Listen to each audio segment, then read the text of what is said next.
বিদ্যুৎ দুর্ঘটনায় 2 হাত ও 1 পা হারিয়েছেন আশিক আহমেদ। এরপর থেকে তিনি পা ও মুখ দিয়ে কম্পিউটার কম্পোজ করে পরিবারের খাবার জোগান। তবে কৃত্রিম 2 হাত লাগাতে পারলে ব্যবসায় সফলতার স্বপ্ন বুনছেন আশিক। কুড়িগ্রাম প্রতিনিধি SM সাগরের পাঠানো তথ্যচিত্র নিয়ে বিস্তারিত জানাচ্ছেন শেখ ফরিদ। বিদ্যুতের লাইনের কাজ করতে গিয়ে 2 হাত ও 1 পা হারিয়েছেন আশিক আহমেদ। ভিটে মাটি বিক্রি করে চিকিৎসা শেষে লাগিয়েছেন একটি কৃত্রিম পা। 6 মাস পরেই হয়ে যান পরিবারের বোঝা।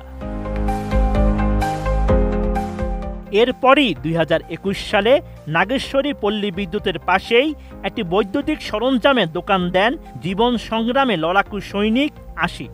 মুখ ও পা দিয়ে করছেন কম্পিউটার কম্পোজ। ওই দোকানের আয় দিয়েই চলছে আশিকের সংসার।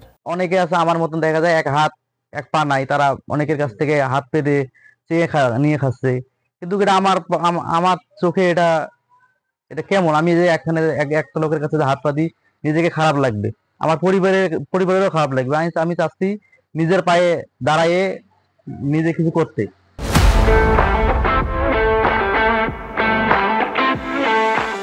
জানা যায় পল্লী বিদ্যুতের নাগেশ্বরী জোনাল অফিসের আওতায় দৈনিক মজুরিতে লাইনম্যান সহকারে কাজ করতেন আশিক। 2019 সালে 26 নভেম্বর বিদ্যুৎ দুর্ঘটনায় হারান 2 হাত ও 1 পা। বিগত সরকারের সময়ে আবেদন করেও আর্থিক সহযোগিতা থেকে বঞ্চিত।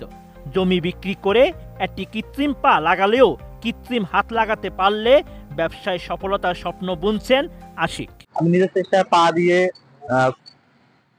দিয়ে হাত দিয়ে, মানে যেটুকু হাত আছে হাত দিয়ে, মুখ দিয়ে আমি যেভাবে পারি আমি কম্পিউটার কম্পোজ, হাত দিয়ে মোবাইল টাইপিং এবং কম্পিউটার পেন্টিং সহ যাবতীয় অনলাইনে কাজ করি। নাগেশ্বরী উপজেলার ভিতরবন্দ ইউপির বামনপাড়া গ্রামের দরিদ্র পরিবারের জন্ম আশিকের। তারা 2 ভাই ও 1 বোন। দরিদ্র পিতা রফিকুল ইসলাম ইটভাটায় কাজ করেন। ছোট বোন রুমা খাতুন 8ম শ্রেণীতে পড়েন। সে মুখের ইশারায়, ভয়েস কমান্ডে এবং বিভিন্ন প্রকার ইশারায় সে অনলাইনে ইনকাম করে খেচ্ছে।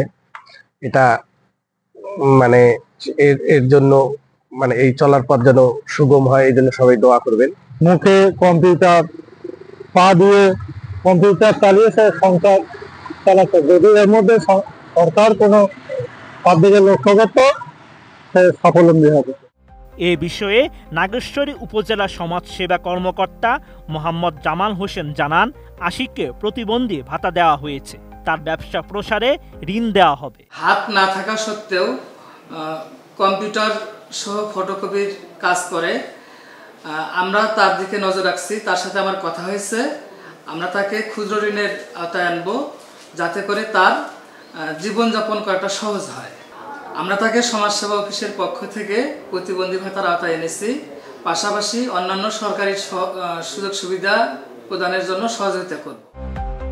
Sheikh Farid, ATN news.